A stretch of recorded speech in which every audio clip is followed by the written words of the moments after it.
Waste Bengal में election commission द्वारा कराए जा रहे वोटर लिस्ट के इस एसआईआर अभियान ने अब गोपनीय आंकड़ों के कारण सुर्खियां बटोर ली हैं।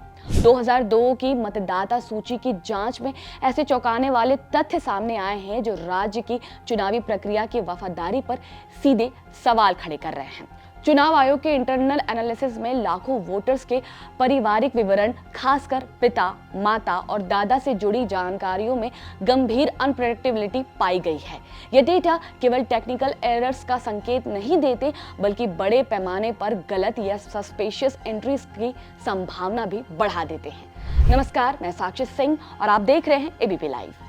दरअसल एसआईआर के तहत किए गए इस स्पेशल रिव्यू में पता चला कि 2002 की वोटर लिस्ट में लगभग 85 लाख वोटर्स के पिता के नाम में एरर्स हैं। इनमें कई नाम गलत, अधूरे या पारिवारिक संबंधों से मेल न खाने वाले पाए गए। अधिकारियों का मानना है कि इतनी बड़ी संख्या में एरर्स मामूली टाइपिंग गलतियों से अधिक गंभीर समस्या की ओर इशारा करती हैं। सबसे चौंकाने वाला आंकड़ा ये है कि लगभग 13.5 लाख वोटर्स के रिकॉर्ड्स में एक ही व्यक्ति के नाम, पिता और माता दोनों कॉलम में दर्ज हैं। यानी एक ही परिवार में एक सदस्य के लिए जो नाम पिता के रूप में दर्ज है, वही किसी अन्य सदस्य के लिए मां के कॉलम में दिखाया गया। इससे ये सवाल उठता है कि क्या ये डेटा माइग्रेशन के दौरान हुई गलती है या जानबूझकर गलत एंट्री की गई। एसआईआर अभियान में एज रिलेटेड एनोमोलिसिस की भी गंभीर स्थिति सामने आई है। 11, 95, 230 ऐसे मामले पाए गए जहां पिता की उम्र बेटे से सिर्फ 15 साल या उससे कम अधिक दर्ज थी। जैविक और सामाजिक दृष्टि से ये लगभग असंभव माना जाता है। एक्सपर्ट्स का कहना है कि इतने बड़े पैमाने पर उम्र संबंधी गलतियां मतदाता सूची बनाने और अपडेट करने की प्रक्रिया में गंभीर खामियों को दर्शाती हैं। इसके अलावा 24, 21, 133 मामलों में एक व्यक्ति के 6 या उससे अधिक बच्चे दर्ज पाए गए, जबकि कुछ अपवाद संभव हो सकते हैं। लाखों रिकॉर्ड्स में ऐसा होना असामान्य माना जा रहा है।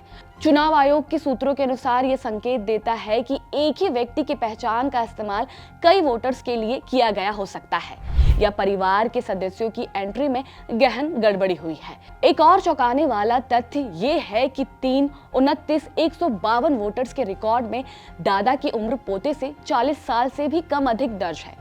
सोशल स्टैंडर्ड्स और बायोलॉजिकल रियलिटी के हिसाब से ये अत्यंत असामान्य है और मतदाता सूची में जनरेशनल रिलेशनशिप की गंभीर गलतियों की ओर इशारा करता है। चुनाव आयोग के अधिकारियों का कहना है कि एसआईआर अभियान का मुख्य उद्देश्य ही इन एनोमोलिसिस को पकड़कर मतदाता सूची को शुद्ध और विश्वसनीय बनाता है। आयोग यह स्पष्ट कर चुका है कि यह प्रक्रिया किसी भी राजनीतिक दल या व्यक्ति के खिलाफ नहीं, बल्कि लोकतांत्रिक प्रक्रिया की मजबूती और चुनाव की पारदर्शिता सुनिश्चित करने के लिए की जा रही है। एक्सपर्ट्स का मानना है कि अगर इन एनोमोलिसिस को समय से ठीक नहीं किया गया तो इस पर न केवल चुनावी प्रक्रिया पर सवाल उठेंगे, बल्कि मतदाता सूची की वफादारी पर भी गंभीर रूप से प्रभावित होगी।